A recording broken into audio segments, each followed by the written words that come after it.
नमस्कार, आप देख रहे हैं के न्यूज इंडिया। ब्रेकिंग न्यूज के बुलेटिन में मैं दीपिका आपके साथ खबरों की शुरुआत करेंगे कुछ अहम और बड़ी खबरों से। और इस वक्त की बड़ी खबर आपको बता रहे हैं दिल्ली से, जहां संसद में चर्चा के लिए बनाई गई रणनीति। विपक्ष की तरफ से प्रियंका चर्चा की शुरुआत करेंगी। कांग्रेस की तरफ से चर्चा पर बोलेंगे राहुल गांधी। दिल्ली से इस वक्त की बड़ी खबर आपको बता रहे हैं, राज्यसभा में प्रमोद तिवारी हो सकते हैं पहले वक्ता। राज्यसभा में विपक्ष की तरफ से खड़गे होंगे आखिरी वक्ता।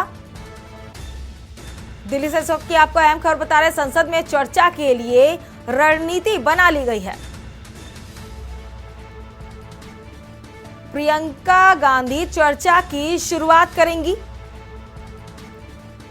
और कांग्रेस की तरफ से चर्चा पर पहले बोलेंगे राहुल गांधी।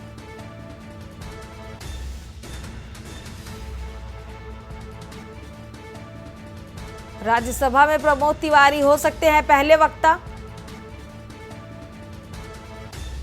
वहीं विपक्ष की तरफ से खड़गे होंगे आखिरी वक्ता। संसद में चर्चा के लिए तैयार कर ली गई है रणनीति। दिल्ली से इस वक्त की बड़ी खबर आपको बता रहे हैं, विपक्ष की तरफ से प्रियंका गांधी चर्चा की करेंगी शुरुआत।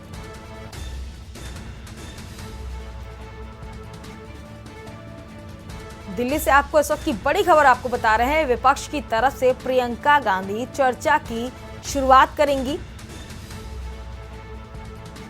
और कांग्रेस की तरफ से चर्चा पर राहुल गांधी बोलेंगे। राज्यसभा में प्रमोद तिवारी पहले वक्ता हो सकते हैं।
इसी खबर में ज्यादा जानकारी के लिए हमारे साथ संवाददाता अखिलेश सिंह जुड़ चुके हैं।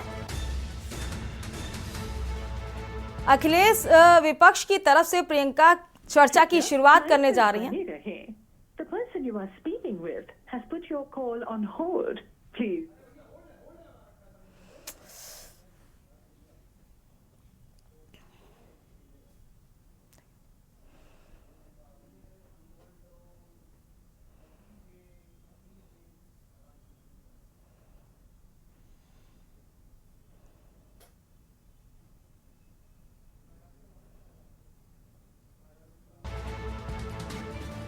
दिल्ली से इस वक्त अहम खबर आपको बता रहे, राज्यसभा में विपक्ष की तरफ से खड़गे होंगे आखिरी वक्ता।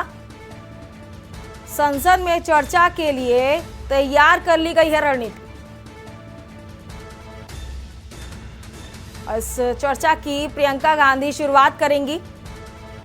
दिल्ली से इस वक्त की अहम खबर आपको बता रहे हैं, संसद में चर्चा के लिए तैयार कर ली गई है रणनीति।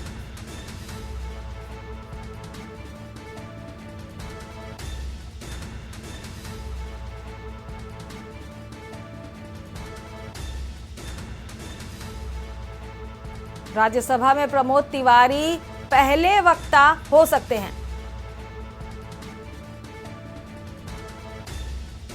दिल्ली से अहम खबर आपको बता रहे हैं, विपक्ष की तरफ से खड़गे आखिरी वक्ता हो सकते हैं। संसद में चर्चा के लिए बनाई गई रणनीति।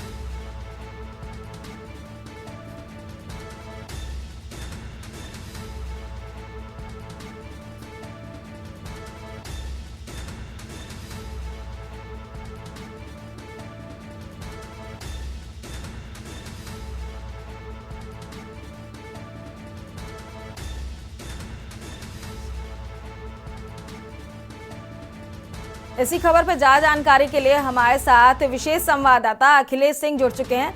अखिलेश जी, जैसा कि आज संसद में चर्चा होने वाली है, क्या कुछ जानकारी आपके पास अभी अपडेट क्या है, हमारे दर्शकों को बताएं।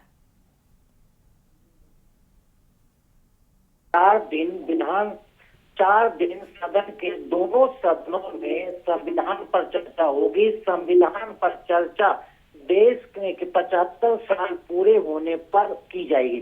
संसद के अंदर होने वाली संविधान की चर्चा के लिए बाकायदा 2 दिन लोकसभा के लिए निर्धारित किए गए हैं और 2 दिन चर्चा के लिए राज्यसभा को समय दिया गया है। पहले लोकसभा में 2 दिन चर्चा होगी, यानी आज 13 और कल 14 दिसंबर को लोकसभा में चर्चा होगी। रविवार को संसद यानी 15 को नहीं रहेगा। 16 और 17 दिसंबर को राज्यसभा में चर्चा होगी। देश में संविधान के 75 साल पूरे होने पर आज संसद में संविधान पर शुरू होने वाली चर्चा की शुरुआत सत्ता पक्ष के तरफ से रक्षा मंत्री राजनाथ सिंह करेंगे और वहीं राज्यसभा की बात की जाए तो 16 दिसंबर को सत्ता पक्ष के तरफ से संविधान पर चर्चा की शुरुआत राज्यसभा के सदन में गृह मंत्री अमित शाह करेंगे। वहीं अगर विपक्ष के तरफ से देखा जाए तो आज लोकसभा में जब चर्चा की शुरुआत होगी तो कांग्रेस के तरफ से अभी नाम कंफर्म नहीं किया गया है, लेकिन ये उम्मीद जताई जा रही है कि प्रियंका गांधी सदन में आज लोकसभा में आज संविधान पर चर्चा की शुरुआत कर सकती हैं और लोकसभा के समापन में संविधान की चर्चा की आखिरी वक्ता के तौर पर राहुल गांधी हो सकते हैं। तो वहीं अगर सत्ता पक्ष की बात की जाए तो शुरुआत राजनाथ सिंह करेंगे और समापन लोकसभा के अंदर प्रधानमंत्री नरेंद्र मोदी की तरफ से होगा। वहीं अगर बात की जाए तो राज्यसभा के अंदर शुरुआत राज्यसभा में कांग्रेस के उप नेता प्रमोद तिवारी के तरफ से 16 दिसंबर को हो सकती है और समापन मल्लिकार्जुन खड़गे की तरफ से 17 दिसंबर को हो सकता है। फिलहाल आज संविधान पर जब चर्चा होगी तो सत्ता पक्ष और विपक्ष के सांसदों को 75 साल पूरे होने पर संविधान पर अपनी राय रखने का मौका दिया जाएगा। इसके अलावा सत्ता पक्ष और विपक्ष में अन्य पार्टियों को अगर देखा जाए तो समाजवादी पार्टी उत्तर प्रदेश से, वहां से अखिलेश यादव और उनके अन्य सांसदों को मौका मिल सकता है। जो दूसरी पार्टियां हैं, अगर महाराष्ट्र से देखा जाए, पश्चिम बंगाल से देखा जाए तो तमाम पार्टियां हैं, उनके सांसदों को भी समय निर्धारित किया गया। हर राजनीतिक दल को संसद के अंदर संविधान पर बोलने, उसकी चर्चा में शामिल होने के लिए समय निर्धारित किया गया और ये समय सांसदों को उनकी पार्टी के कितने सांसद हैं उस कोटे के आधार पर दिया गया। चाहे उस पार्टी का एक मुख्य नेता बोले और चाहे उनके तरफ से कई सांसद बोले। फिलहाल सभी सांसदों के द्वारा 75 साल के इतिहास में संविधान की जो प्रगति हुई है, संविधान पर जो देश में काम हुआ है, संविधान का कहाँ दुरुपयोग हुआ है, कहाँ संविधान पर सकारात्मक कदम उठाकर देश को आगे ले जाने के लिए काम किया गया, इसमें सकारात्मक और नकारात्मक दोनों तरह के विचार संसद की चर्चा में देखने को मिल सकते हैं। अखिलेश जी, आप हमारे साथ बने रहिए, आगे भी हम आपसे जानकारी लेते रहेंगे। दिल्ली से इस वक्त की आपको अहम खबर बता रहे थे, विपक्ष की तरफ से प्रियंका चर्चा की शुरुआत करेंगी।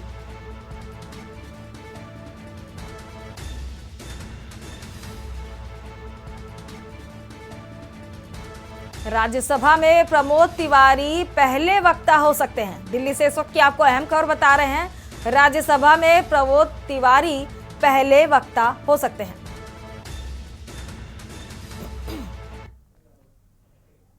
चलिए अब बढ़ते हैं अगली खबर की ओर। पीएम नरेंद्र मोदी का प्रयागराज दौरा आज।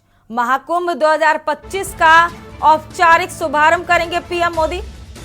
करीब 4 घंटे संगम नगरी में रहेंगे प्रधानमंत्री। 11:30 बजे पहुंचेंगे बमरौली एयरपोर्ट पीएम मोदी। 7,000 करोड़ से अधिक की परियोजनाओं का करेंगे लोकार्पण।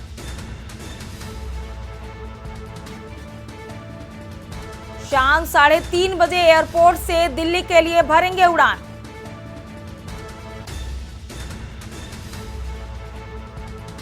पीएम नरेंद्र मोदी का आज प्रयागराज दौरा। महाकुंभ 2025 का औपचारिक शुभारंभ करेंगे पीएम नरेंद्र मोदी।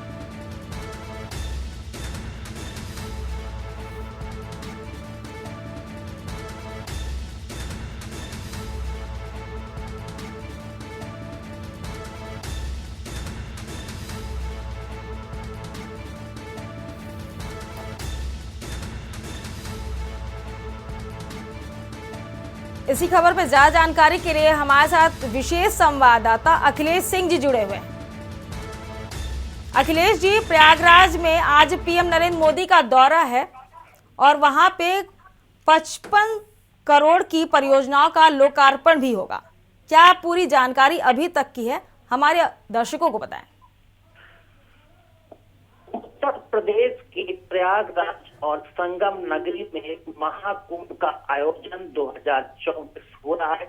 महाकुंभ के आयोजन की तैयारी उत्तर प्रदेश सरकार युद्ध स्तर पर कर रही है और आज उसके लोकार्पण और शुरुआत प्रधानमंत्री नरेंद्र मोदी करेंगे। प्रधानमंत्री नरेंद्र मोदी आज करीब 11:30 बजे बमरौली एयरपोर्ट पर उतरेंगे, सीधे वहां से संगम नगरी जाएंगे। करीब 4 घंटे के दौरान प्रधानमंत्री के कई कार्यक्रमों को रखा गया है। वहां पर मुख्यमंत्री योगी आदित्यनाथ भी उनके साथ मौजूद रहेंगे। इस दौरान प्रधानमंत्री करीब 7,000 करोड़ रुपए की परियोजनाओं का लोकार्पण करेंगे। इन परियोजनाओं के लोकार्पण से महाकुंभ की जो शुरुआत हो रही है उसमें कह सकते हैं कि उसके लिए बेहद फायदेमंद साबित हो सकते हैं और आगे होने वाले महाकुंभ में भी ये काम आ सकते हैं और साथ ही साथ इन परियोजनाओं का लाभ प्रयागराज के लोगों को मिल सकता है। और सबसे पहले बता दें कि जब प्रधानमंत्री आज बमरौली एयरपोर्ट पहुंचेंगे और वहां से सीधे जब संगम नगरी जाएंगे तो वहां पर महाकुंभ को लेकर जो तैयारियां चल रही हैं उसके बारे में उत्तर प्रदेश के मुख्यमंत्री योगी आदित्यनाथ जानकारी देंगे। साथ ही साथ वहां पर ये बताएंगे कि इस बार का महाकुंभ उन्होंने डिजिटली किया है ताकि अंतरराष्ट्रीय स्तर पर गूगल मैपिंग के जरिए कहीं से भी कोई बैठा हुआ व्यक्ति महाकुंभ की एक एक लोकेशन के बारे में जान सकता है, समझ सकता है। अगर कोई अंतरराष्ट्रीय स्तर का कोई भी देश का विदेश का कोई भी व्यक्ति महाकुंभ पहुंचता है तो वहां कैसे किस स्थान पर पहुंच जा सकता है, इसको गूगल मैपिंग के द्वारा बाकायदा गूगल में अपडेट किया गया है। तो इस बात के महाकुंभ के डिजिटलीकरण किए जाने की भी पूरी जानकारी प्रधानमंत्री को मुख्यमंत्री देंगे। उसके बाद ही इस बार सांस्कृतिक के तौर पर क्या क्या खास महाकुंभ में रखा गया है ये भी प्रधानमंत्री को मुख्यमंत्री बताएंगे। साथ ही साथ जो तैयारी हो चुकी है, जिन तैयारियों को पूरा कर लिया गया है और जहां पर जो विशेष इंतजाम किए गए हैं उन चीजों को भी प्रधानमंत्री देख सकते हैं और वहां पर जा सकते हैं। इनके उस समय उनके साथ मुख्यमंत्री योगी आदित्यनाथ भी मौजूद रहेंगे। देखता अखिलेश जी, प्रयागराज में आज पीएम मोदी का आगमन है जैसा कि, तो इनको लेकर क्या क्या तैयारियां की गई हैं?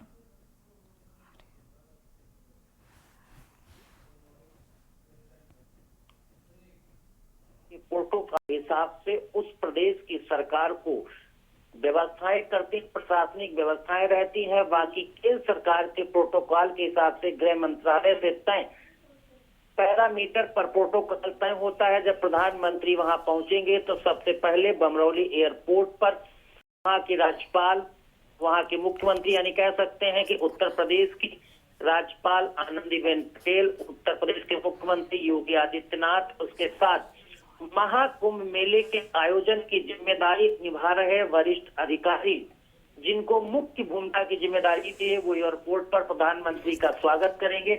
उसके बाद प्रधानमंत्री सीधे संगम नगरी जाएंगे जहां पर 7,000 करोड़ की परियोजनाओं को लोकार्पण का कार्यक्रम रखा गया है।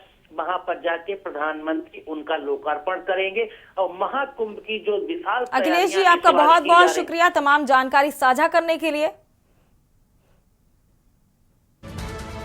इस वक्त की अहम खबर आपको बता रहे थे। आज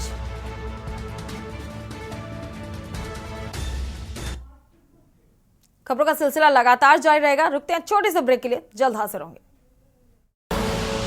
आप देख रहे हैं के न्यूज़, खबरों का सारथी। ब्रेक से वापस आ चुके हैं, रुक करते हैं खबरों की ओर। अगली खबर आपको कुशीनगर से बता रहे हैं, जहां विदेश भेजने के नाम पर ठगी करने वाले गैंग गिरफ्तार। धोखाधड़ कर लाओस कंबोडिया में भेजने का करते थे काम। झांसे में लेकर विदेश भेजने के नाम पर करते थे धोखाधड़ी। 26 मोहरे, 8 पासपोर्ट सहित अवैध सामान बरामद। तरिया सुजान थाना क्षेत्र की पूरी घटना बताई जा रही है।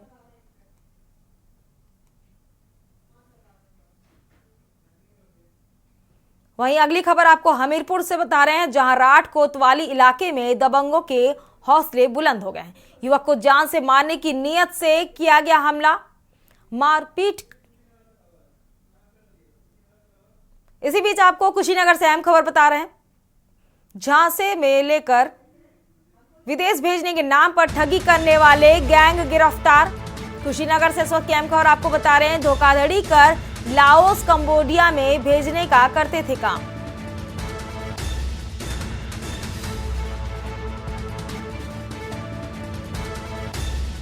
छब्बीस मोहरे, 8 पासपोर्ट सहित अवैध सामान बरामद किए गए हैं। कुशीनगर से अहम खबर आपको बता रहे हैं, तरिया सुजान थाना क्षेत्र की घटना बताई जा रही है।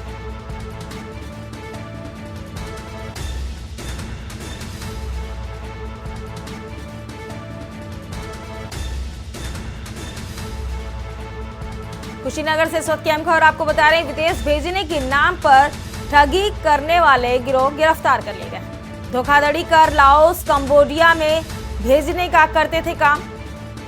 झांसे में लेकर विदेश भेजने के नाम पर करते थे धोखाधड़ी। बता दें, 26 मोहरे, 8 पासपोर्ट सहित अवैध सामान बरामद किए गए हैं।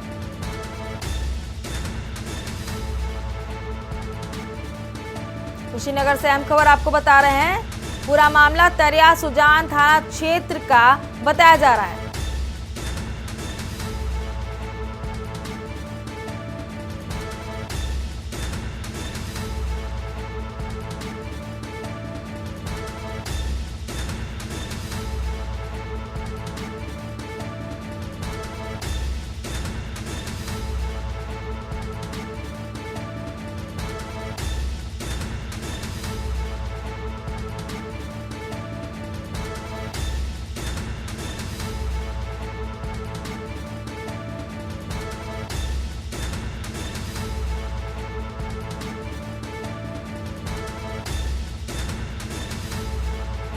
कुशीनगर से हम खबर आपको बता रहे हैं, तरिया सुजान थाना क्षेत्र का पूरा मामला बताया जा रहा है। धोखाधड़ी कर विदेश भेजने का करते थे काम।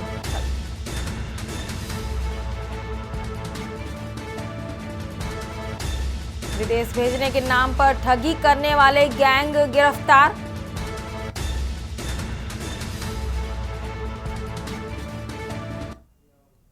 चलिए अब बढ़ते हैं अगली खबर की ओर। अगली खबर आपको दिल्ली से बता रहे हैं, जहां चुनाव के लिए कांग्रेस की पहली लिस्ट जारी। कांग्रेस ने 21 उम्मीदवारों की लिस्ट जारी की है। केजरीवाल के सामने चुनाव लड़ेंगे संदीप दीक्षित। बादली से चुनाव लड़ेंगे प्रदेश अध्यक्ष देवेंद्र यादव।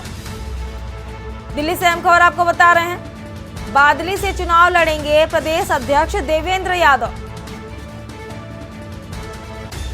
दिल्ली चुनाव के लिए कांग्रेस की पहली लिस्ट जारी हो गई है। इस लिस्ट में कांग्रेस ने 21 उम्मीदवारों की सूची जारी की है। केजरीवाल के सामने चुनाव लड़ेंगे संदीप दीक्षित। वहीं बादली से चुनाव लड़ेंगे प्रदेश अध्यक्ष देवेंद्र यादव। दिल्ली से अहम खबर आपको बता,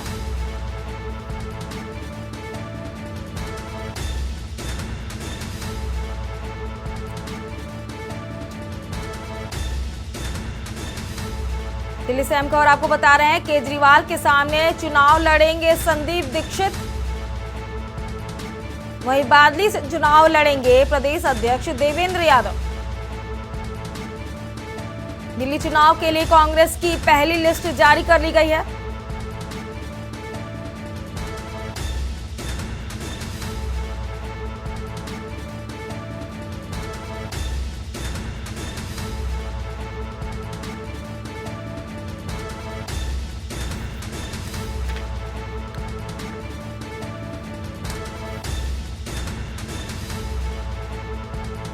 इसी खबर पर ज्यादा जानकारी के लिए हमारे विशेष संवाददाता अखिलेश सिंह जुड़ चुके हैं।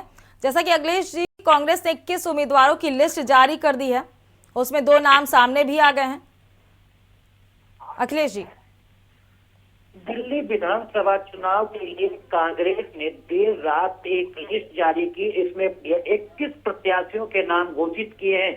कल कांग्रेस की केंद्रीय चुनाव समिति की बैठक हुई थी। इसमें नामों पर चर्चा होने के बाद रात करीब 10 के बजे के आसपास कांग्रेस ने लिस्ट जारी की। उसमें जिन नामों पर उम्मीद जताई जा रही थी, लगभग वैसे ही कांग्रेस ने उन लोगों को इस चुनावी मैदान में उतारा है। तो अगर कांग्रेस लिस्ट के तौर पर देखा जाए तो दिल्ली कांग्रेस के प्रदेश अध्यक्ष देवेंद्र यादव को बागी से कैंडिडेट बनाया गया है। वही अगर देखा जाए तो कांग्रेस की राष्ट्रीय प्रवक्ता रागिनी नायक को वजीरपुर से टिकट दिया गया है और देवेंद्र यादव से पहले कांग्रेस के प्रदेश अध्यक्ष रहे चौधरी अनिल कुमार को भी पड़पड़गंज से विधानसभा का टिकट मिला है। और इसके बाद अगर देखा जाए तो केजरीवाल के सामने सबसे बड़ा नाम और कहा जा सकता है कि शीला दीक्षित लगातार दिल्ली की 15 साल मुख्यमंत्री रही, उनके बेटे संदीप दीक्षित को केजरीवाल के सामने मैदान में उतारा गया है। नई दिल्ली विधानसभा सीट से अरविंद केजरीवाल वर्तमान में विधायक है, उनके सामने कांग्रेस के टिकट पर संदीप दीक्षित चुनाव लड़ेंगे। इसके साथ ही साथ देखा जाए तो चांदी चौक से अलका लामा की उम्मीद की जा रही थी, लेकिन उनको टिकट नहीं मिला है। वहां पर मुझे चौधरी को टिकट मिला है। कांग्रेस ने 21 नामों का ऐलान करके पहली लिस्ट से ही जता दिया कि इस बार विधानसभा चुनाव दमखम के साथ लड़ना चाहती है और बड़े शहरों को मैदान में उठाकर बीजेपी और आम आदमी पार्टी को कड़ी टक्कर देने के मंसूबों को उसने जारी कर दिया है। अखिलेश जी, आपका बहुत बहुत शुक्रिया तमाम जानकारी साझा करने के लिए। दिल्ली से आपको इस वक्त की अहम खबर आपको बता रहे थे, केजरीवाल के सामने संदीप दीक्षित चुनाव लड़ेंगे। वहीं बादली से प्रदेश अध्यक्ष देवेंद्र यादव लड़ेंगे चुनाव। इस बुलेटिन में फिलहाल मेरे साथ इतना ही। आप देखते रहिए न्यूज़ इंडिया। नमस्कार। आप देख रहे हैं के न्यूज़, खबरों का सारथी।